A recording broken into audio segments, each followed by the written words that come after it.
this is a great opportunity to sit and chat and tell stories, and you being at the Masters is one of them. And before we got to start. We got to start with his story about last year's Masters on Wednesday from Jeremy Lamb. Well, have you heard this one? No, probably not. So we had gone the year before, and we'd gone with a group of friends because somebody had won the lottery. Right. So about 8 of us went, and we all kind of split the difference, right? So you buy tickets on the street, and then we had 4 tickets for $75, and then we all just kind of divvied it up, and it was great. So we're like, hey, let's do that again. You go, and it's like this magical experience, and you go, and you want to start bringing other people that you love to it. You're like, who do I care about the most that would love this? So we went 2 years ago, and then last year we said, let's bring our dads. My dad is dead. He passed away about 20 years ago, and I kind of have a couple men in my life that were like surrogate fathers to me. Sure. So one of them was one of my buddy's dads, and so we brought both of them. Jason brought his dad all the way from Oregon, and we showed up, and we got there, and one of my buddies had bought tickets ahead of time off of eBay. I think $1,300 a piece. Yeah. And the year before we'd paid $500 on the street. And so Smitty and I are thinking, okay, well, we'll get in for maybe $1,500 a person or whatever. And for whatever reason, it was just nuts. The prices were crazy.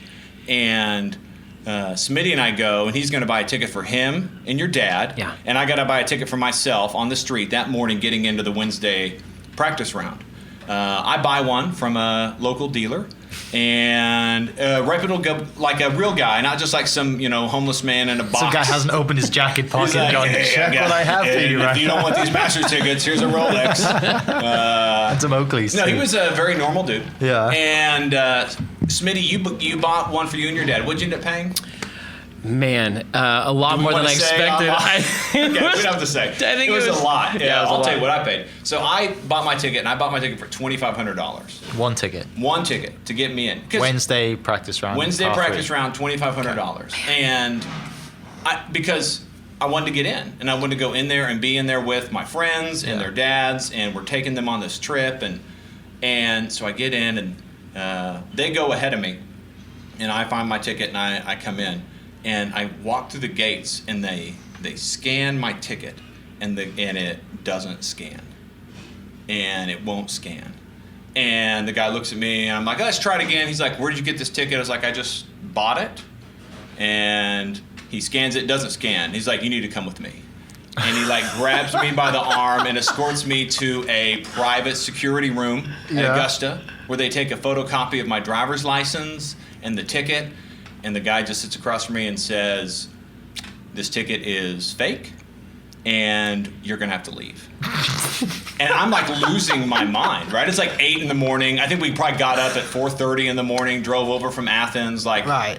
And all my buddies are in, and nobody has a phone. Super excited to be there. Nobody has a phone. So I can't be like, oh, hey, let me text my friends. Hey, guys, I'm in the guard shack at Augusta, and I'm getting kicked out. I'll meet you. I'll figure out a way. So they literally then escort me out like, a criminal. Yeah. And as I'm being escorted out, I pass Jason and his dad. And they have just gotten in. They bought tickets off the street, and they got in. Yeah. Bought legitimate tickets. And so I see you, and I think that's the most distraught I've ever seen you. And you looked at me and just like, I bought a fake ticket. I'm getting kicked out of the Masters.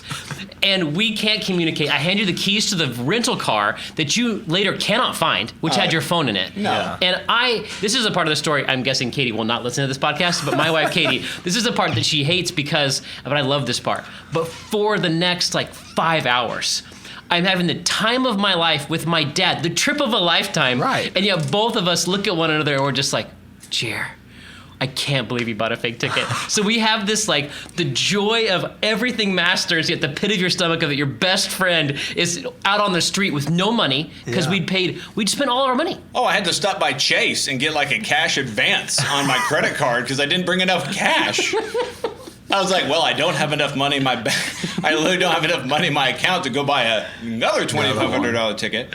And, I'm real creative. I'm an entrepreneur. I love to strategize. And by the time I got outside, I was already formulating. I'm like, okay, I'll figure this out. I can get back in. I'll figure it out. And I was kind of over it in 20 minutes, and I felt bad for my friend who's distraught, Literally having the distressing. time of his life, or supposed And to be having the time of his life. Yeah, it was great. I eventually got back in. I went back to the dealer. I told him what happened. You found him? I found him. I went right back to him, and I'm like, like shaking, angry. I'm like, listen, man, I just spent $2,500, and he was like super calm. He was like, no, my friend, I'm so sorry. Here's a new ticket.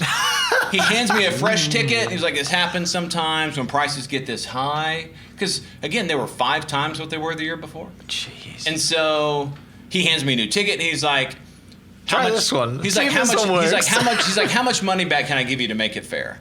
And I said, you can give me $500 back. And he said, sounds great. Handed me $500 cash. Handed me a new ticket. He's from Georgia, so he prayed for me. You're kidding I'm not me. kidding. He prayed for me and said, I hope you and your friends and your dads have a great time and good luck.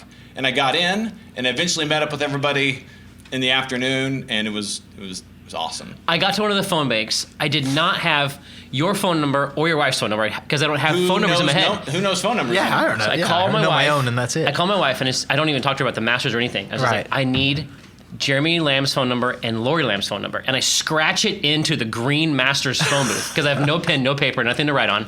I call you, and you don't answer. And I'm thrilled because I thought to myself, Right. if he didn't answer, Yeah, He's in. That's he's a good in. thing. Yeah. And then I called Lori. I was like, have you heard from Jer? And I don't even remember what she said. Oh, my wife's we got 5 kids. Like she could really give 2 S's about what's happening to me on my dream trip of a lifetime. I mean, like she'd be like, "Huh, Jay? What do you? Listen, I gotta go. Okay, I'm sure you guys have a good time. You'll figure it out." So that's our Wednesday. yeah, I had no idea. So Masters. you got in and had a Practice great run. time. So yeah, it's great. So.